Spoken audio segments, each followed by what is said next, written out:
আমার নবী সাল্লাল্লাহু আলাইহি ওয়াসাল্লাম ইরশাদ করেছেন ফিতনা বেড়ে যাবে, এবং ফিতনা এভাবে বেড়ে যাবে সামাজিক ক্ষেত্রে, ওয়াজের বক্তব্যের মাঠে এবং আমাদের এই মাহফিলের ক্ষেত্রে চতুর্মুখী ফিতনা বেড়ে যাবে।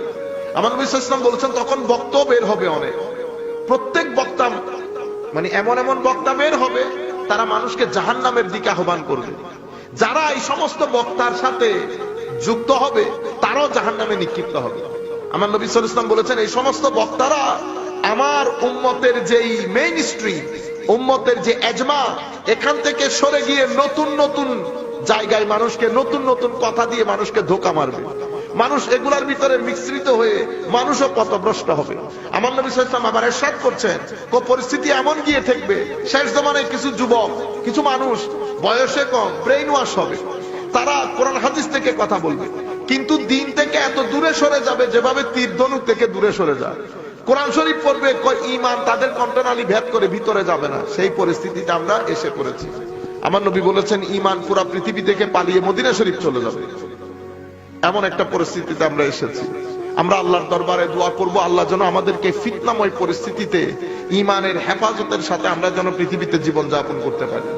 যুবকদেরকে যেটা বলবো, কোনো নতুন কথায় কান দিবেন না, কোনো নতুন কথায় কান দেবেন না। আগ থেকে আপনারা যা কিছু করে আসছেন সেগুলাই করেন। এখন আরো অনেক ধরনের কথা ভবিষ্যতে আপনারা শুনতে পাবেন।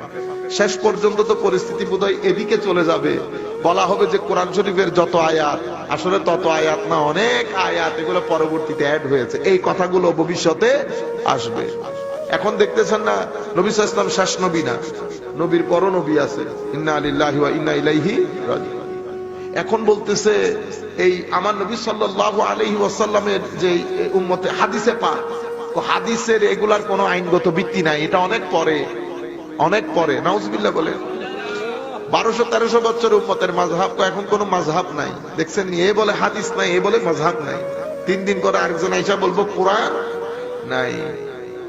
বুঝতে পেরেছেন? ইনি বলতেছেন মাযহাব লাগবে না। কিসের মাযহাব? আমি ডাইরেক্ট হাদিস থেকে বলবো। আরেকজন বলতেছে হাদিসই লাগবে না। কেন? হাদিসও আসছে 300 বছর পরে। তো বেটা নামাজ পড়বি কেমনে? সালাতুন মানে হচ্ছে দোয়া। সালাত মানে কি? দোয়া। বস রাস্তায় হাঁটতে হাঁটতে হাত তুলে আল্লাহর দরবারে দোয়া করবো, আল্লাহ আমাকে হেদায়েত দান করেন, আমিন, সালাত হয়ে গেছে। আপনারা কি না কইব না বেটা, এটা হয়ে গেছে। যারা হাদিসে পাক অস্বীকার করে, ঠিক আছে, এটাই হচ্ছে তাদের ভিত্তি, এবং এটা ভবিষ্যতে কোথায় যায় আল্লাহ পাক ভালো জানে। কেউ সাহাবায়ে কেরাম সম্পর্কে সমালোচনা করে, কেউ আহলে বাইত রাসূলের নাম নিতে চায় না, কেউ আউলিয়ায়ে কেরাম সম্পর্কে মাজার পূজা বলে। এই ভিন্ন ভিন্ন অনেক কথা শুনবেন।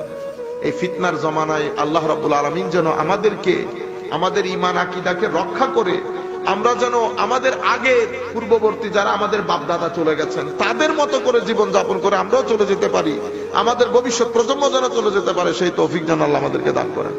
আমাদের ছেলেপুলেদের ঈমান আকীদাকে যেন আল্লাহ হেফাজত করেন। ওয়া মা আলাইনা ইল্লাল বালাগুল মুবিন। আসসালামু আলাইকুম ওয়া রাহমাতুল্লাহ।